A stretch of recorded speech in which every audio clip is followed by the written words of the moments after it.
Hello everyone, আমি পায়েল। আমার নতুন একটি ভিডিওতে সবাইকে এত এত ভালোবাসা। আশা করি আপনারা সবাই খুব ভালো আছেন, আর আমরাও কিন্তু বেশ ভালোই আছি। এখন বাজে বেলা একদম রাইট 12টা ঘন্টা দিল সিটি অফিস থেকে টুং টুং টুং করে।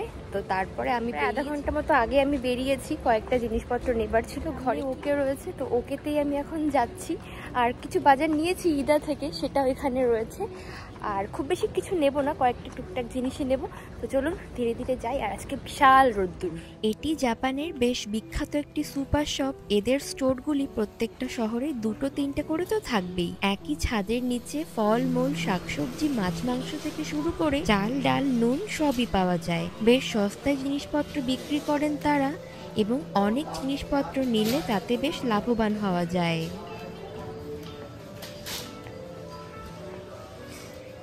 দুটি আলাদা রঙের শপিং কার্ট থাকে প্রত্যেকটা সুপার শপে। যেমন এখানে রয়েছে লাল এবং অন্যটি সবুজ। লালটি রয়েছে আপনি নিয়ে বাজার করবেন তার জন্য, এবং যখন আপনি বিল পেমেন্ট করবেন তখন আপনাকে ওই সবুজ কার্টের মধ্যে জিনিসপত্র দিয়ে দেয়া হবে প্যাকিং এর জন্য।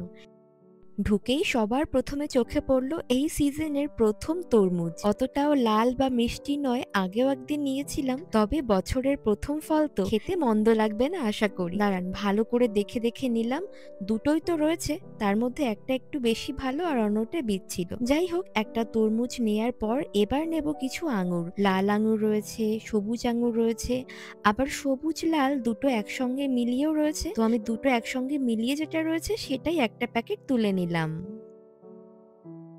125 ইয়েন করে এক প্যাকেটে 5টা মাত্র কলা রয়েছে। জাপানে বরাবরই কলার দাম অনেকটাই কম, তার মানে ধরুন ওই দেশীয় 71 টাকায় 5টা কলা। এইবার টুকটুক করে কিছু সবজিও নেব, যার মধ্যে প্রথমেই নিয়ে নিয়েছি 3টে প্যাকেট ভেন্ডি, আর নিলাম 1 প্যাকেট মতো বেগুন। বাঁধাকপি দেখলাম বেশ ফ্রেশ রয়েছে, তবে এত পরিমাণ বাঁধাকপি না বাড়িতে একদম খাওয়া হবে না, তার জন্য অর্ধেকটা পরিমাণ নিয়ে নিলাম। টুকটুক করে আরো বেশ কয়েকটা জিনিস তুলেছিলাম, যেমন 2 প্যাকেট আলু, একটু কচুর মুখি, বিস্কিট, সেই সাথে চিংড়ি মাছও নিয়েছি। বাড়িতে এলাম, আজকে প্রচন্ড গরম পড়েছে, সেই সাথে মাথা ফাটা রোদ্দুর। আগামীকাল থেকে যদিও আবার বৃষ্টি হবার সম্ভাবনা রয়েছে, তার জন্য টেম্পারেচার অনেকটাই নিচে নেমে যাবে, ঠান্ডাই পড়বে বলা যায় আবার নতুন করে।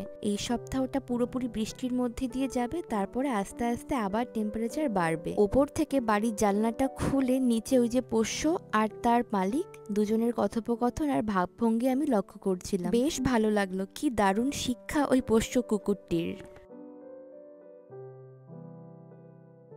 কাটা যে কোনো ফল বাজার থেকে আনলে সবসময় আমি চেষ্টা করি চটজলদি সেগুলোকে খেয়ে শেষ করে ফেলতে, তার কারণ এমনিতেই সেটা কাটা অবস্থায় থাকে, তাই ফ্রেশনেস খুব তাড়াতাড়ি চলে যায়। এই তরমুজ আজকে যেহেতু অনেকটা গরম পড়েছে, তাই অর্ধেকটা কেটে নিলাম। বাড়িতে যত রকমের ফল আনা হয় সবসময় না আমার ভাগেই সেই ফলের পরিমাণ বেশি আসে, তার কারণ কাঞ্চন যেহেতু খুব একটা বাড়িতে সময় কাটায় না, আর ও ফল খেতে অত ভালোবাসে না, তবে কেটে দিলে টুকটুক করে একটা দুটো মুখে দেয়।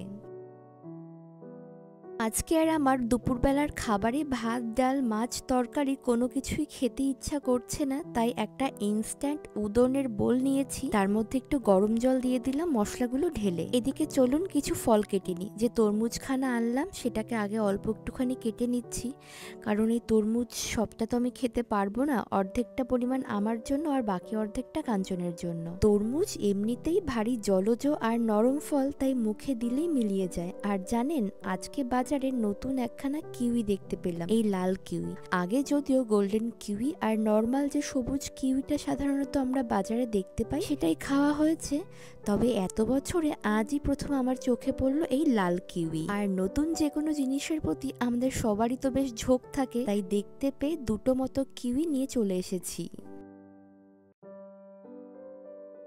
কাটতে গিয়ে বুঝতে পারলাম খোসাগুলো অন্য কিউইর তুলনায় বেশ নরম আর বেশ পাতলাও। এবার খেয়ে দেখার পালা কেমন খেতে। কি দারুণ রং তাই না, একেবারে লাল টকটকে, ভেতরের দিকটা আবার খয়েরি কালার রয়েছে। দাঁড়ান, এই 4 টুকরো কিউইকে আগে প্লেটের কোনায় তুলে রাখি। আর কিছু আঙুরও নিয়েছি, অল্পই আঙুর নিলাম, তার কারণ সবকিছু মিলিয়ে 1 প্লেট ফল হয়ে গিয়েছে। এত ভালো রং ফলগুলোর, আর কি যে দারুণ দেখাচ্ছে, মনে হচ্ছে এগুলোকে না খেয়ে সুন্দর করে সাজিয়ে রেখে দিই। এখন চলুন এই উদনের সাথে ফলগুলোকে খেয়ে নিয়ে দুপুরের লাঞ্চখানা সেরে ফেলি। ওকে যাবার আগে ইদাও গিয়েছিলাম, সেই ইদার থেকে এই নতুন মাছখানে এনেছি। নতুন নয় যদিও, বহু বছর আগে যখন আমরা পুরনো বাড়িতে থাকতাম তখন এই মাছটা একবার এনেছিলাম। তবে তখন তো অত মাছ সবজি ফলমূল সম্পর্কে, মানে এক কথায় বাজার করা সম্পর্কে অত বেশি এক্সপিরিয়েন্স ছিল না, তাই জন্য বোধহয় পচা একটা তুলে এনেছিলাম। আর সেই মাছ ভাজতে গিয়ে ইস কি বিচ্ছিরি যে গন্ধ বেরিয়েছিল। তখন থেকে আমি জানতাম এই ছোট আজি মাছ খুব বিচ্ছিরি গন্ধযুক্ত একটি মাছ এবং এটাকে কোনোভাবেই বাঙালি স্টাইলে রান্না করে খাওয়া যায় না। তবে পরিচিত নানান মানুষের কাছে এই মাছের গল্প আমি প্রচুর শুনেছি। এদিকে সবাই বলছিল মাছটি খুব ভালো সুস্বাদু খেতে, নানান রকম বাঙালি স্টাইলে এই মাছটিকে রান্না করা যায়, যেটা গরম ভাতের সাথে খেতে নাকি দুর্দান্ত লাগে। এদিকে আমার মাথায় তো ছিল এই আজি মাছ হলো সব থেকে পচা গন্ধযুক্ত মাছ। আমি ভাবতাম সবাই বোধহয় গন্ধটাকে পায় না, আমি বোধহয় একা গন্ধটা পেয়েছি। তবে লাস্ট কয়েকদিন অনেক দিদিদের কাছে এই মাছের গল্প আমি শুনছিলাম, তাই এই 7 বছরের জাপান জীবনে আজ আমি আবার দ্বিতীয়বারের জন্য সাহস করে মাছটাকে কিনে বাড়িতে এনেছি। তবে না জানেন তো, মাছটা ভাজার সময় কিন্তু সেই যে পুরনো একটা বাজে গন্ধ পেয়েছিলাম সেটা আর এবারের মতো পেলাম না। ওই জন্যই ভাবছিলাম আমি বোধহয় আগের বার পচা কোনো মাছ তুলে এনেছিলাম। এই মাছখানার গন্ধটা ঠিক কেমন বলুন তো? আমাদের দেশের ওই যে সার্টিন অথবা যে আইলা মাছ পাওয়া যায় সেটার মতো খেতে। আর এটাও কিন্তু এক ধরনের সার্টিন, আর এটার লেজের দিকটা একটু কাটা কাটা ভাব থাকে, যদিও সেটা ওনারা কেটেই বিক্রি করেন, তাই জন্য বাড়িতে এনে আবার কাটা বাছাবাছির কোনো সমস্যা নেই। কোনো রকম নুন দিয়ে ভালো করে ধুয়ে আমি নুন হলুদ দিয়ে মেখে ওদিকে ভাজতে বসিয়ে দিয়েছি। আর আজকে এই মাছখানা আমি রান্না করব আলু, বেগুন, টমেটো সাথে ধনিয়া পাতা কুচি ছড়িয়ে দিয়ে। ওই দেখুন, বলতে বলতে মাছগুলো সুন্দর মতো ভেজে নিয়েছি। আজকে আমি বেশ খুশি, মাছে কোনো দুর্গন্ধ আসেনি। যাই হোক, এবার বোধহয় মাছটা মাঝে মাঝে এনেই খাওয়া যেতে পারে। এদিকে গরম তেলের মধ্যে সামান্য কালো জিরে রাঁধুনি ফোড়ন দিয়েছি, একটুখানি পেঁয়াজ কুচি দিলাম, সামান্য নুন ছিটিয়ে নরম করে ভাজতে থাকবো। এর মধ্যে এবার দিয়ে দেব আগে থেকে টুকরো করে রাখা ওই আলুগুলো।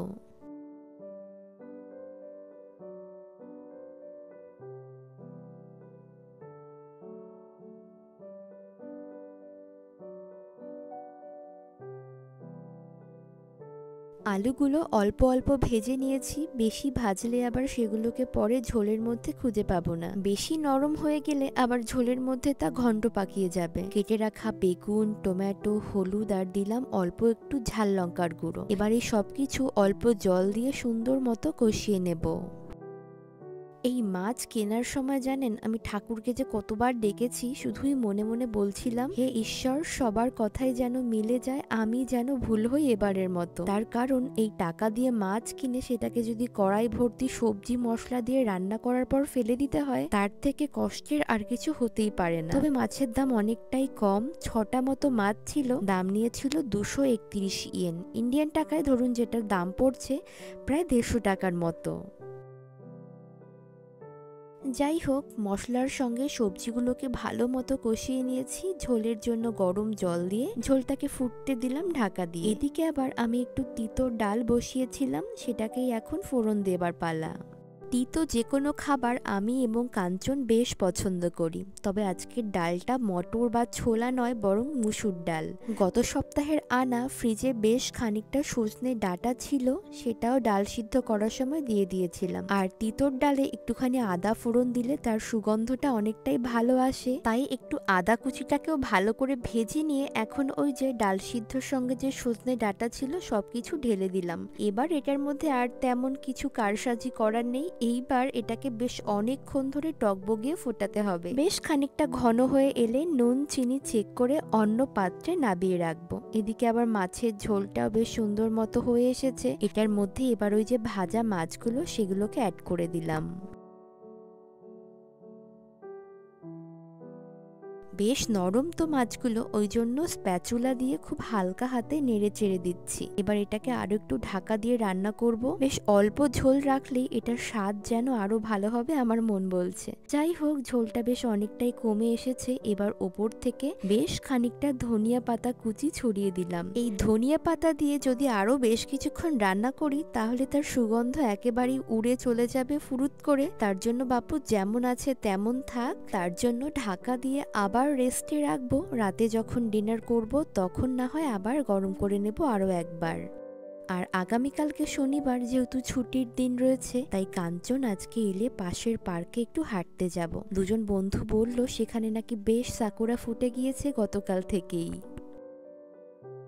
দুজনে মিলে গোটা পার্কখানা জুড়ে হাঁটলাম। আর এত ভালো পরিবেশ, চারদিক কোনো পাতা নেই, গাছে শুধু গোলাপি আর সাদা ফুলে ফুলে ভরা। আর জানেন তো, সবাই গোল গোল করে বসে বসে নানান রকম শুকনো খাবার নিয়ে পিকনিক করছে। কি যে ভালো লাগছে, আর অল্প হাওয়া হচ্ছে তো, তাই ফুলের পাপড়িগুলো গাছের তলা দিয়ে যেন একেবারে শতরঞ্চি বিছিয়েছে। কালকে যেহেতু ছুটি, তাই জন্য আমি আর কাঞ্চন রাত্রেবেলা একটু হাঁটতে বেরিয়েছি। আর ও মাই গুডনেস, হাঁটতে বেরিয়ে দেখছি এই কাণ্ড, চারিদিকে ফুল ফুল আর ফুল, ম্যাগনোলিয়া, ওদিকে আবার সাকুরাও ছিল। আর এখানে একটু আলো দেখতে পেয়ে তাই ভাবলাম আপনাদেরকে একটু ভালো করে দেখাই। এখানে আগেও এসেছি, কিন্তু এই যে ফুলটা ফুটে গেছে সেটা না চোখে পড়েনি। কি সুন্দর দেখুন, এদিকে পিঙ্ক রয়েছে, এদিকে রয়েছে সাদা। তো চলুন, এই সুন্দর ফুল দেখতে দেখতে আজকের ভিডিওটা এখানেই শেষ করছি। ভালো লাগলে please like, comment, share, subscribe করতে ভুলবেন না। দেখা হচ্ছে পরবর্তী নতুন ভিডিওতে। সবাই খুব ভালো থাকবেন। Tata, bye bye.